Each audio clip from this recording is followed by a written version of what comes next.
परमपिता परमेश्वर पर, अपने सद्गुरु पर तुम्हारा किस प्रकार अटूट विश्वास होना चाहिए, इस कहानी के ज़रिए जान लो। एक नदी में एक नाव यात्रियों को लेकर गांव के उस पार जा रही थी। अचानक तेज बारिश होने लगी, तेज आंधी आई, नाव पलटने की स्थिति बन गई। सारे यात्री भयभीत हो गए, जान बचने की दुहाई करने लगे। वहाँ एक बच्ची भी थी जो शांत और प्रसन्न बैठी थी। एक भयभीत यात्री उस बच्ची को बड़ी आश्चर्यतापूर्वक देख रहा था। वह समझ नहीं पा रहा था कि इतने बड़े संकट में भी यह बच्ची इतनी शांत और प्रसन्न कैसे बैठी हुई है। खैर, नाविक कुशल था, मेहनती था।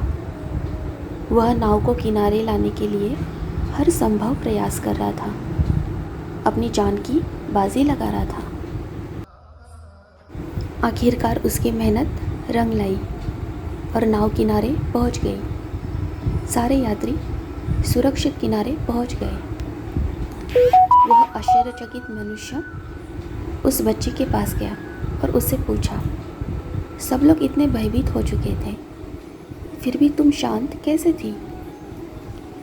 तब उस बच्ची ने उत्तर दिया कि नाव चलाने वाले मेरे पिता हैं और मुझे मेरे पिता पर पूर्ण रूप से विश्वास था कि वह नाव किनारे लेकर ही आएंगे। यही विश्वास की असली परिभाषा है। समस्त संसार सागर की नाव चलाने वाले नाविक रूपी अपने जगत पिता भगवान पर तुम्हारा ऐसा ही विश्वास होना चाहिए। जब संपूर्ण विश्वास के साथ भगवान की शरण में रहोगे, तब तुम्हारे जीवन का निर्वाह करने की जिम्मेदारी स्वयं भगवान की होगी।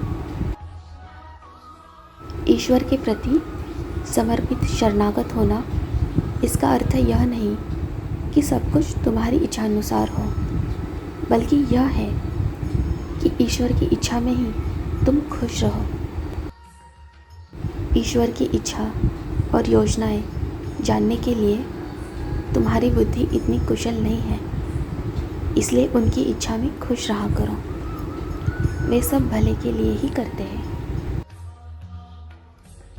जरा सा संकट आने पर हतबल हो जाते हो और रोने लगते हो कि बाबा हमारी पुकार सुनते नहीं हैं।